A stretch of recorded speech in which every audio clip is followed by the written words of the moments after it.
Halo Sobat SAC, kembali lagi di Sepots, Talk About Business with Seto.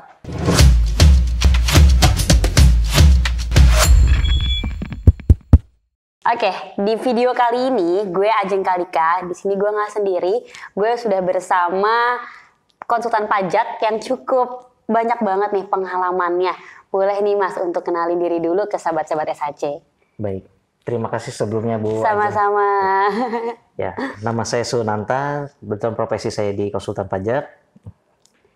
Pak Sunanta di konsultan pajak ya. Sudah berapa lama sih Pak sebenarnya? Saya di konsultan pajak, kalau dihitung dari bekerja, saya dari 2015. 2015. Dari 2015 saya bekerja di salah satu KKP, kantor konsultan pajak, sampai tahun 2018. Oke. Sampai akhirnya di tahun 2019 saya berpartner karena belum memiliki izin konsultan. Di tahun 2020 saya baru independen atau mandiri. 2020 independen mandiri. Oke, keren banget nih. Berarti awalnya memang bekerja dulu nih ya Pak ya. Betul. Di tahun 2015. Sampai sekarang sudah bisa konsultan pajak secara mandiri gitu ya. Sebelumnya sempat partner berarti ya? Sempat partneran, sampai sekarang pun masih berpartneran. Masih berpartneran. Ya. Kalau boleh tahu awal mulanya nih untuk beraniin diri memilih terjun ke dunia perpajakan itu gimana sih Mas? Kalau di dunia pajak, saya awalnya karena suka hitung ya Bu. Karena suka hitung. Ya, suka menghitung, terus juga kebetulan di keluarga belum ada yang jadi konsultan pajak Bu. Wah. Ya, Baru jadi Mas saya Sunanta? pionir di konsultan pionir. pajak keluarga. Emang rata-rata keluarga di bidang apa sih Mas? Rata-rata keluarga di perdagangan Bu. Perdagangan barang. Agak melenceng banget sih ini ya. Agak beda sendiri sih Bu. Beda sendiri, iya. Kemudian berawal dari suka ngitung sampai akhirnya memilih kuliah di jurusan? Ya. Kalau dari sisi pendidikan, ya basic pasti dari SMK. Oh, SMK, ya, oke. SMK, ngambil akuntansi, lanjut di pendidikan S1, akuntansi juga, lanjut di pendidikan S2 kemarin, angkatan COVID Bu. Wah, angkatan COVID, berarti semuanya online ya? Semuanya online. Wah, enak dong. Bisa sambil ngurus kerjaan, bisnis.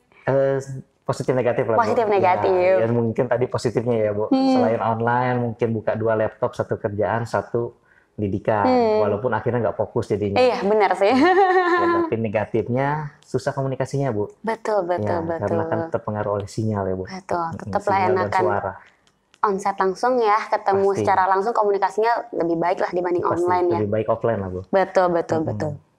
Nah, terkait konsultan pajak, sebenarnya kenapa sih Mas Sunanta ini memilih untuk menjadi konsultan pajak? Kenapa nggak seperti mungkin keluarga lainnya gitu? Jadi pengusaha. Ya kalau jadi pengusaha sempat ditawarin sebetulnya, cuma memang agak beda ya Bu, agak beda. Terus juga walaupun perdagangannya tetap ngitung-ngitung juga, lebih baik kayaknya di konsultan pajak nih, karena kalau semuanya dagang, yang ngurusin keuangan siapa Bu? Betul ya, sih. Jadi lebih baik saya yang bantu ngurus dari sisi pajaknya.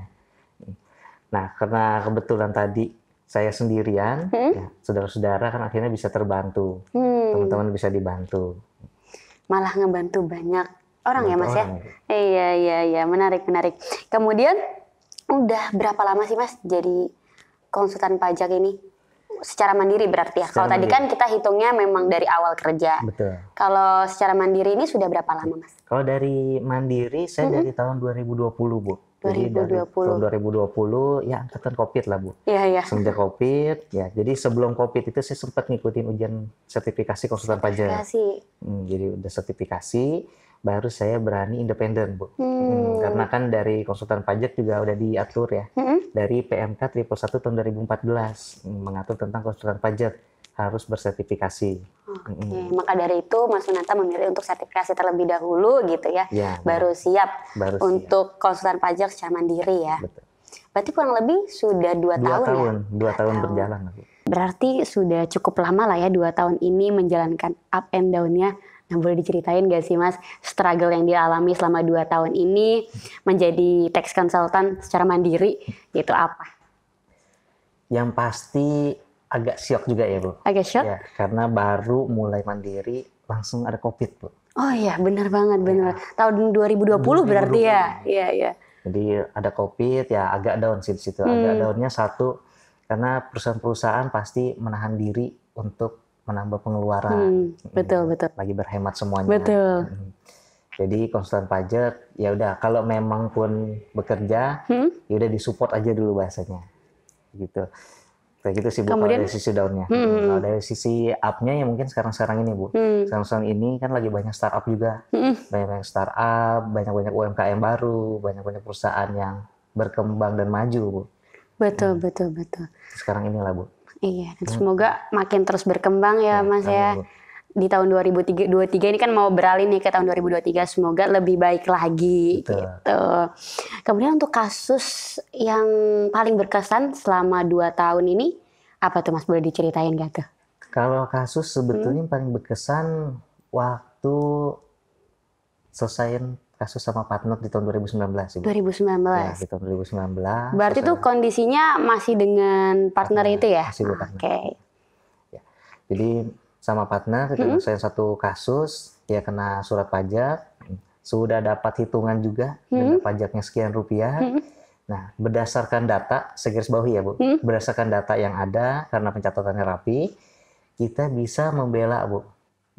Jadi di pajak itu bukan cuma dihitungin, habis itu tiba-tiba ini harus dibayar ya, nggak gitu Bu. Jadi kita boleh klarifikasi, kita boleh membela diri dengan dasar data. Data, Ya, oke. jadi datanya ada, lengkap, dicek, ternyata nggak sekian rupiah bayarnya, malah lebih hemat. Ya, dengan nominalnya agak fantastis sih Bu. Ya, mungkin saya garis bawahi lagi, saya nggak bisa sebutin ini Bu. Iya, nggak apa-apa, nggak apa-apa. ya Bu. Biar Sobat SAC makin kepo. Oke, lanjut. Ya, dari situ sih Bu. Ya. Terus kalau dari sisi yang lain, mungkin saya lanjut di klien-klien sih Bu. Di klien-klien. Ya, klien-klien memang saya beberapa pegang yang unik-unik sih Bu. Apa tuh Unik-unik, contohnya? Unik mungkin dari sisi saya nih Bu, nggak tahu dari sisi orang lain. Iya, gitu. iya, Mungkin iya. kalau yang umum kan ada perusahaan dagang, ada Betul. perusahaan jasa gitu. Saya pegang ada beberapa salon kecantikan, Salon salon kecantikan. kecantikan, terus sama sepak bola Bu. Sepak bola menarik banget. Tahun berapa itu Mas sepak bola? Saya pegang sepak bola sebelum COVID di tahun 2019-an Bu. 2019. Ya, jadi saya nggak mungkin sebutin namanya apa. Iya, nggak masalah. Ya, tapi mungkin saya bisa kasih kisi-kisi Bu. Boleh, boleh, boleh. Sepak bola ini dia dari Liga 2 dapat promosi ke Liga 1. Wah, oke. Ya, jadi waktu itu dia baru beralih manajemen, langsung manajemennya minta disupport pajaknya oleh kami. Jadi kami support pajaknya, dan situ uniknya kalau perusahaan dagang kan cuma barang doang nih Bu. Iya, betul, Gitu. barang. Dagangannya barang, kalau di sepak bola nih unik. Jualannya banyak, ada merchandise, ada tiketing, belum lagi ada pemain sepak bolanya Iya sendiri. kan cukup banyak tuh ya. Mungkin kan kalau di lapangan kita lihat cuma belasan orang, Iya. tapi di balik itu kan puluhan Internalnya orang. banyak. Iya, betul, betul, betul. Belum lagi kan dari pemain sepak bolanya bukan cuma WNI nih Bu, tapi ada WNA. juga WNA. Wah, iya, iya. Entah dia normalisasi atau memang dia sementara di Indonesia, itu kan pajaknya beda juga Bu. Betul, Ya, betul, uniknya di situ sih Bu. Iya, iya. Itu unik sih ya sepak bola ya. Betul. Yang biasanya perdagangan, tadi apa salon kecantikan, Iya, gitu, F&B, jasa. Iya, iya. Kemudian dari 2 tahun ini, klien yang paling jauh ditangani itu di daerah mana? Mungkin ditangani di Jakarta gitu, tapi kliennya dari mana gitu? Ya. Kalau klien memang HO-nya atau pusatnya lebih banyak di Jakarta Bu. Oke, di Ya, Jakarta. jadi cabang-cabangnya mungkin dulu saya sempat pernah pegang ya Bu. Pernah pegang salah satu F&B di Papua. Wow, jauh sekali dari Itu yang Papua. paling jauh Bu. Ya, di wilayah bagian timur Indonesia itu yang paling jauh. Selain itu beberapa tambang di Bangka sama di Lampung. Wow, Papua, Bangka, Bangka, sama Lampung. Nah, ketiga ini dapat dari mana tuh? Apakah sosial media, relasi, atau website? Kalau yang di Papua dulu karena posisi masih bekerja Bu, jadi itu memang relasi dari si bos. Relasi. Ya, Wah, relasinya Papua ya, dari Ya, Papua. relasi. Berarti penting relasi ya, Mas? Relasi penting. Bu.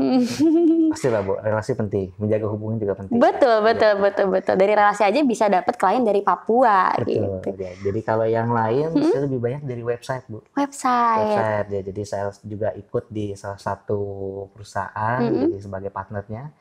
Website itu yang ngembangin Bu. Berarti tadi Bangka dan Lampung itu dari website. Dari website. Oke, dan dari relasinya itu tadi di Papua posisinya ya. Betul. Balance ya antara relasi dengan juga website. Nah, kalau untuk bidang usahanya nih Mas, rata-rata itu apa ya Mas untuk klien yang sudah ditangani? Kebanyakan itu bidang usaha apa? Kebanyakan saya di manufacturing, dagang sama F&B sih Bu. Di tiga F&B itu. ya? Ya, walaupun ada yang lain di pertambangan tadi, di Bangka dan Lampung itu. Lebih banyak perdagangan sih. Perdagangan. Oke Mas, kalau selama COVID ya, berarti di 2020, nah itu bidang usaha apa sih yang sering ditangani? Karena kan di masa-masanya COVID pasti F&B, fashion semua turun ya katanya ya. Betul. Nah kalau di tax konsultan ini apakah benar itu turun atau malah naik nih Mas? Ya. Kalau dari sisi hype turun naik pasti ada Bu. Nah, kebetulan di saya pribadi lebih banyak di perusahaan dagang dan F&B Bu. Wah malah naik ya F&B ya? Bu, ya. Jadi F&B-nya mungkin banyak inovasi baru dengan kreativitas gitu kan, strategi marketing. Gitu. Lebih banyak jadinya dagang online Bu. Di online kan, entah tadinya besar dikecilkan, dibuka etalase atau digerobak-gerobak gitu Bu. Nah itu yang kecil-kecilnya Bu. Tapi lebih banyak di online kan jadinya. Iya. Selain tetap di perdagangan Bu. Iya. Tetap besar juga. Ya pasti selama COVID semua beralih ke online ya. Betul. Semua posisi di rumah, butuh makan, minum malah naik ya. Betul, karena kebutuhan pokok ya Bu. Betul, kebutuhan pokok. Nah, menurut Mas Sunanta sendiri sebenarnya seberapa penting sih Mas pajak dalam sebuah bisnis? Sekarang kan bisnis sudah mulai bermunculan nih ya, UMKM sudah pada booming nih untuk menghadapi tahun 2023 katanya. Betul. Gitu. Mereka berbondong-bondong untuk bikin bisnis dari sekarang. Betul. Istilahnya menabung lah ya buat menghadapi tahun 2023 yang katanya resesi dunia tadi. Betul. Gitu. Nah, kalau menurut Mas Sunanta emang pajak penting buat sebuah bisnis? Jadi kalau ditanya pajak penting atau enggak, penting dari sisi negara Bu. Ya, karena dari sisi negara kan udah diatur dengan jelas di Undang-Undang Dasar tahun 1945 pasal 23A. Di situ juga ada dijelaskan pajak dan pungutan lain bersifat memaksa untuk kepentingan negara. Ya, jadi itu dipungut untuk negara. Nah, tadi bahasanya resesi. Resesi pasti lah Bu. Ya, kalau dibilang pasti ada atau enggak, dilihat dari inflasinya dulu. Betul, inflasi udah mulai ada, bahan pokok udah mulai naik. Sebetulnya itu udah menuju resesi. Cuma berapa tingkat persennya, saya nggak bisa jawab. Iya, masih belum tahu ya Mas ya. Masih belum tahu, betul. Balik lagi ke sisi pajak, pajak penting Bu. Penting untuk membangun negara tadi, untuk membantu subsidi gitu. Maka dari sisi pajaknya juga harus menghitungnya benar, membayarnya benar, melaporkannya juga benar. Nah biasanya di bulan-bulan segini juga kita membuat tax planning. Nah, tax planning ini mungkin kalau dari teman-teman SAC bisa disupport nih Bu. Iya, dari sisi softwarenya. Iya, betul. Memang di bulan-bulan ini atau pergantian tahun gitu, permintaan klien naik banget nih Mas gitu. Ya karena kan untuk membenahi laporan keuangannya, terus tadi tax planning gitu ya. Kalau Mas Sunanta sendiri, kita bicara terkait tadi sistem keuangan, apakah sudah beralih ke digital atau masih manual? Saya di hybrid nih Bu. Oh hybrid. Ya, jadi masih pakai manual. Manualnya dalam tanda kutip Excel ya Bu. Excel, ya. Ya, masih pakai Excel, lagi mulai beralih ke software accounting juga, berbasis website. Ya, karena kalau offline agak susah ya Bu. Betul. Ya, walaupun memang software accounting sekarang dibagi menjadi dua, dengan garis besarnya dua. Ada yang berbasis website dan juga desktop. Betul, ya, ada offline. dua. Kalau yang desktop dan offline, kita bukanya agak susah Bu. Harus buka laptop dulu. Benar. Nggak terkoneksi internet. Betul. Kalau website kita bisa pakai apps. Iya. Di mana aja, kapan aja bisa buka tuh. Ya, syaratnya cuma dua Bu. Yang penting baterai handphonenya ada sama dapat sinyal. Internet, betul sinyal. Betul, setuju. Memang lebih praktis ya. Lebih praktis Bu. Kalau online. Kalau dari klien-klien yang sudah Mas Sunanta tangani sendiri, itu rata-rata sudah menggunakan sistem keuangan berbasis digital atau masih manual, Mas? Mungkin ada juga pasti ya yang konsultasi terkait sistem keuangannya, karena kan memang berkaitan erat ya. Betul. Antara teks dengan juga sistem keuangannya. Ya, kalau dari sisi klien, saya harus bagi dulu nih Bu. Mungkin dari sisi pajak juga ada dibagi. Ya, itu ada UMKM, ada menengah besar dan besar. Yap. Ya, ini tergantung omset ya, Bu. Bukan tergantung transaksi. Iya. Nah, dari omset ini kalau yang kita bahas dari yang besar dulu, karena nanti pokok ujung tombak pembahasan masalah software ada di UMKM. Gitu. Iya, betul. Kalau yang besar rata-rata sudah bikin software sendiri, nge-develop sendiri. Kalau yang menengah biasa udah pakai, sudah berjalan juga biasanya, Bu. Nah, yang UMKM ini agak unik. UMKM ini rata-rata masih memakai Excel. Ada juga yang hybrid menggunakan sistem accounting, tapi belum full modul biasanya.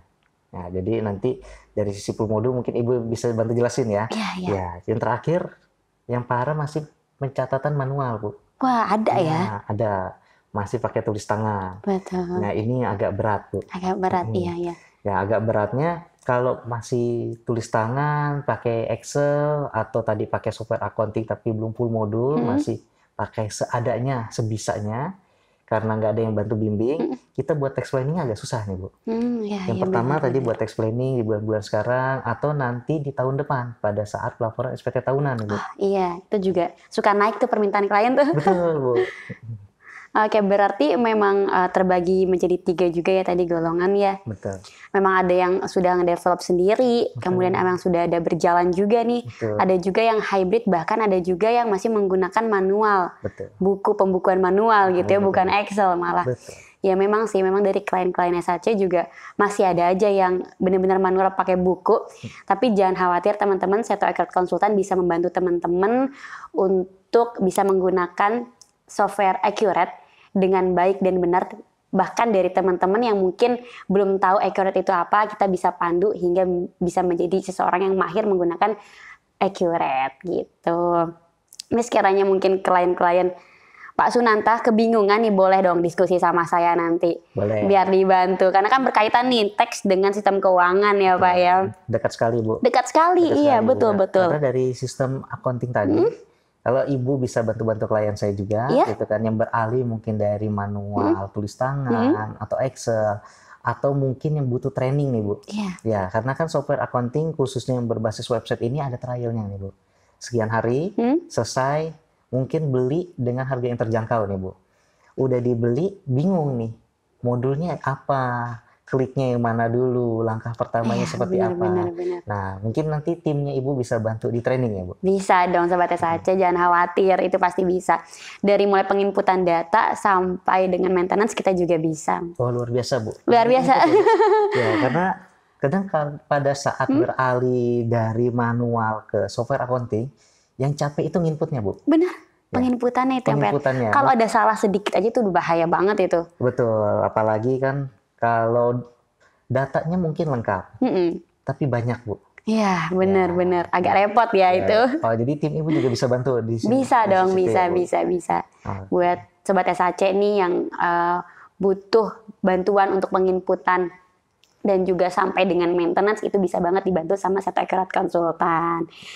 Oke, kembali lagi nih Mas Sunanta terkait tadi sistem keuangan dan juga teks dan resesi gitu ya. Tadi kita sudah berbicara bahwasannya ada kemungkinan nih tahun 2023 katanya dunia akan gelap. Katanya semoga sih harapannya nggak terjadi ya. Mudah-mudahan tidak, Bu. Iya, nah boleh dong untuk saran-sarannya buat Sobat SAC nih mempersiapkan diri menghadapi resesi.